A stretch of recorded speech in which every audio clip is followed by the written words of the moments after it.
The bikers witnessed a limping girl and her injured dog. The events that followed left everyone without the ability to speak.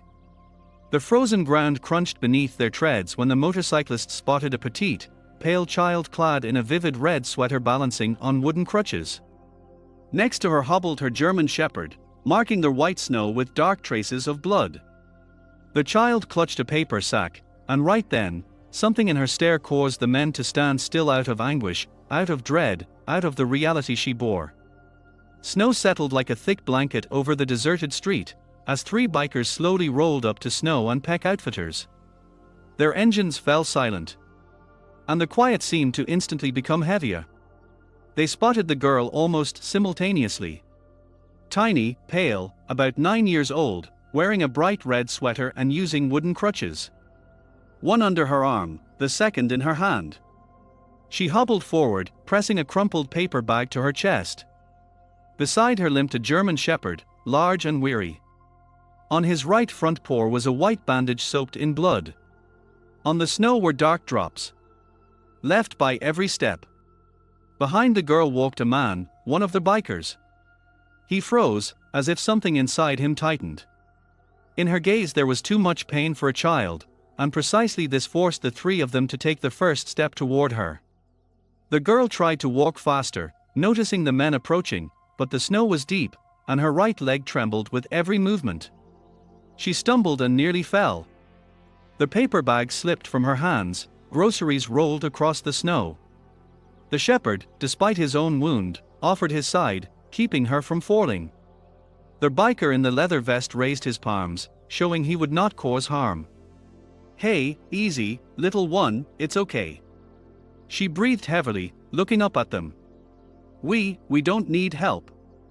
We are going home." "But you can barely stand," the second biker said quietly, crouching down. "What happened to the dog?" The girl lowered her eyes. For several long seconds, she remained silent. Then her lower lip quivered.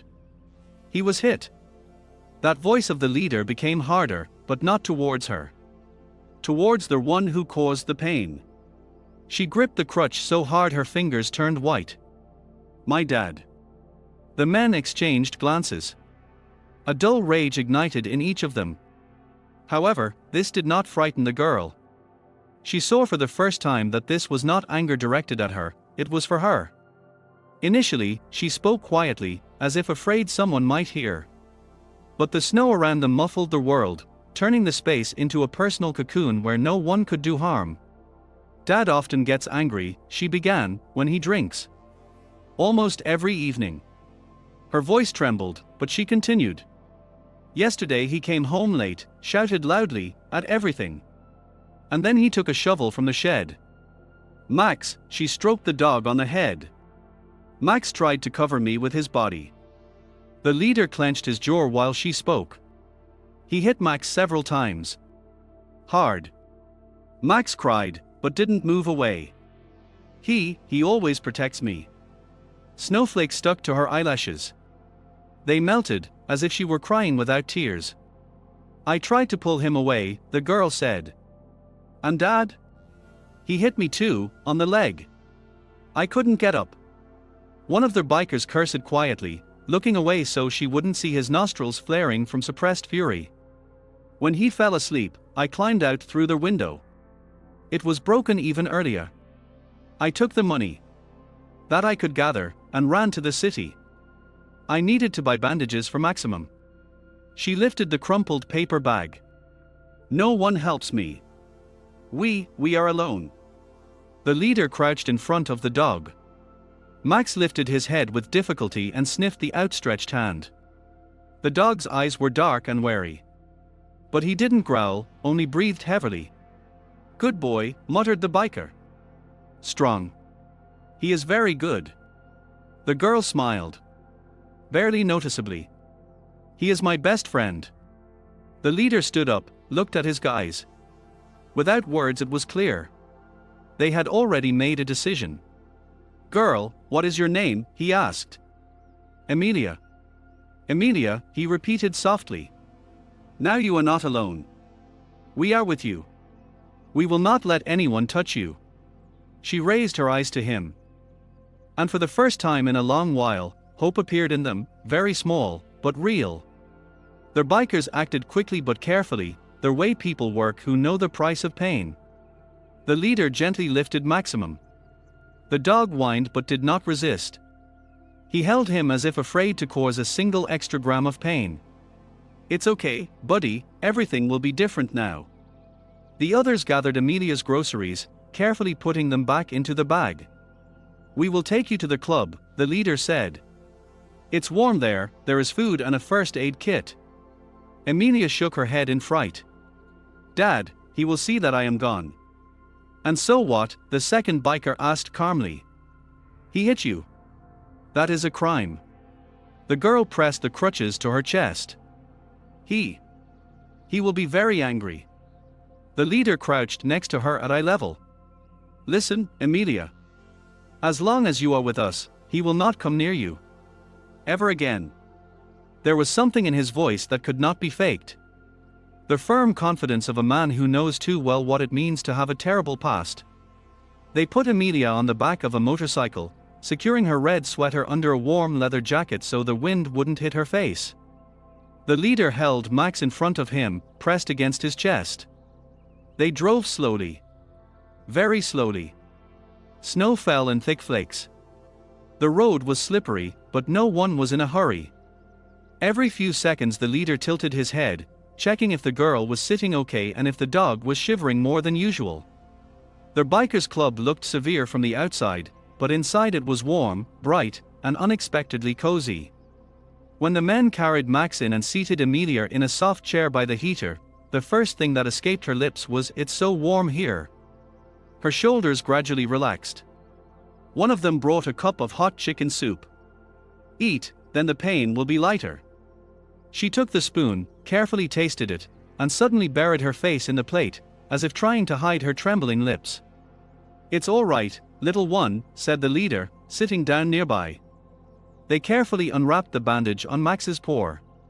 Even the seasoned men cursed under their breath. The wound was deep. "A veterinarian must look at this. Urgently." The leader stood up. "We're taking the car. Right now." "I won't be able to pay," Amelia said barely audibly. He looked at her so seriously that she froze. "You pay for nothing anymore." "Understood. This is our concern now." The girl nodded with difficulty, and the first real tear rolled down her cheek, not from fear, but from relief. The veterinary clinic was warm, smelling of medicines and something peaceful. Amelia sat near the operating table, holding Max's head in her palms. "I am here, do you hear? I am here. Don't leave me." Max breathed heavily, but trusted completely. The vet applied stitches, treated the wound, and administered a painkiller. "He is very strong, girl, and you are both very brave." Amelia smiled a genuine smile for the first time. Night had completely settled on the small snow-covered town. When they returned to the club, Max blinked sleepily, resting his head on Amelia's lap. The painkiller was working, and the dog could finally relax. Their bikers set up a warm bedding for him right by the bed where they tucked the girl in. She looked tiny, almost weightless, wrapped in a large blanket. But she couldn't sleep. Her breathing was nervous, intermittent. "Are you still afraid?" the leader asked quietly, sitting near her. She didn't answer right away. Then she nodded. "Dad, if he finds me, he will." The leader raised his palm, interrupting gently. "Amelia, he won't touch you again. Not today, not tomorrow, never." The girl uncertainly raised her eyes. You can really stop him." "Believe me, we know how to protect our own," he said. Simply these words acted on her almost like medicine. Her breathing became slower. The bikers gathered at a long table. The conversation was brief. "We are not leaving a child with such a father. We need a police report and to get social services involved. The girl must not be returned there under any condition." The leader listened silently, then nodded. "In the morning we go to the station. We'll process everything." The night passed uneasily. Amelia woke up several times, starting up. as if hearing steps, rustles, voices from the past. But every time, seeing Max nearby and hearing the quiet voice of a biker, "You are safe," she closed her eyes again. The morning was quiet. The snow had stopped. The club filled with the smell of coffee and toasted bread. Emilia sat at the table, wrapped in a blanket, watching the men bustle in the kitchen. They looked tough, broad shoulders, leather, jeans, tattoos. But right now, they moved surprisingly softly, as if afraid to take a step that was too noisy. "Do you like cocoa?" asked one of them, holding a mug. "Yes, but I haven't drunk it in a long time." "We'll fix that now." The mug was big, almost the size of her head. She grasped it with both hands and closed her eyes with pleasure. These simple things, warmth, food, calmness, were a rarity for her. Then they drove to the station. The police officer, hearing the story, only sighed heavily. "We long suspected there were problems over there." But without a report. Emilia sat next to the leader, holding Max by the collar. The man said distinctly, "We will write the report. No one is giving the child back." The procedure took an hour. Then the medic documenting her bruises, then documents for emergency protection. When they walked out of the station, Emilia pressed herself against the biker. "What will happen to me now?" He didn't make her wait for an answer. "Now you will be with us." She blinked, as if she didn't understand. "Until they find where to put me." He shook his head. "No, Emilia, until you decide yourself that you want something else. We are family, if you want this." Her lips trembled. "I want to." That evening they threw a small party simply because for the first time in a long while she looked not frightened, but calm. Laughter, the smell of hot chocolate, Max sleeping at her feet, and the girl in the red sweater surrounded by people who cared. She understood for the first time what a home is. The following days became something completely new for Emilia. She slowly got used to sensations that previously seemed inaccessible, to the fact that one can wake up without fear, that one can eat when one wants, and not when the father is not in a rage, that one can hold a warm mug in one's hands and listen to someone laughing nearby, not at her, but simply from a good mood. Morning in the club began the same way. The smell of coffee, the creak of floorboards, low voices. Someone brought her toast with butter, someone checked how Max was feeling. One biker brought her an old picture book, another poured hot milk. All of them, huge, with beards, leather, and tattoos, behaved surprisingly gently. After a couple of days, she already knew them by name. The leader Mark, stern, but calm. His voice was the kind a man's voice should be whom you can trust. The second was Tom. A joker who tried to make her laugh every time he saw that she was too serious. The third was Ray. He spoke little, but always appeared nearby when she needed to reach something from a high shelf, and no one, not a single one, raised their voice. But the past still lived inside her. Sometimes, when a door slammed too loudly, she flinched. Sometimes at night she jumped up, grabbing her crutch, as if her father were standing nearby.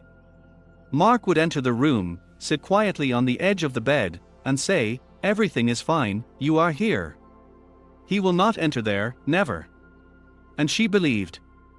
Max himself was recovering gradually. His paw was still bandaged, but the pain was subsiding. He stayed awake longer. Growled again when he heard unfamiliar steps, but softly, warningly, without fear. Emilia almost didn't step away from him. She carried his water bowl, petted him, whispered something in his ear. Mark smiled one day. "That dog is a hero. He would jump into fire for you." "I would for him too," she answered surprisingly firmly. A week later, social services came to the club. A woman in glasses and a man with a tablet. They talked for a long time with Mark, asked Emilia questions for a long time, very carefully, very politely. She tried to answer honestly, but her hands still trembled. When they left, Emilia asked quietly, "Will they take me away?" Mark shook his head. "They won't take you. They saw that you are here, in safety. We will cooperate with them, and then we will move forward together. Step by step. But I thought I have a home now." He smiled. You do have one. We promised, didn't we? With each day she became calmer. She started helping in the kitchen, folding towels, wiping tables. They joked that soon they would make her an official club employee. Tom gave her a red scarf to match the color of her sweater. Ray made a small shelf for her next to the bed so she could put drawings there. She drew Max, then Mark, then all three, huge, stern, and kind. One evening they sat by the fireplace. Mark asked, "What do you want to be when you grow up?" She thought about it, probably help others like me, and dogs too, so no one has to be alone. Mark nodded as if he recognized an important decision. A good dream, very. But one day, the past invaded their peace.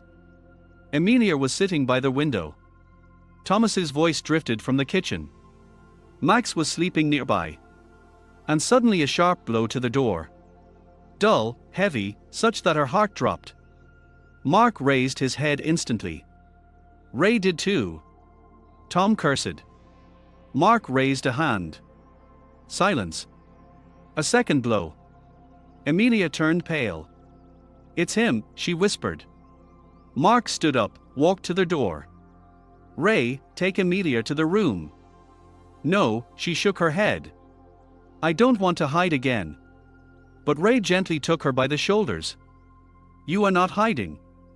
You are in safety. We will handle it."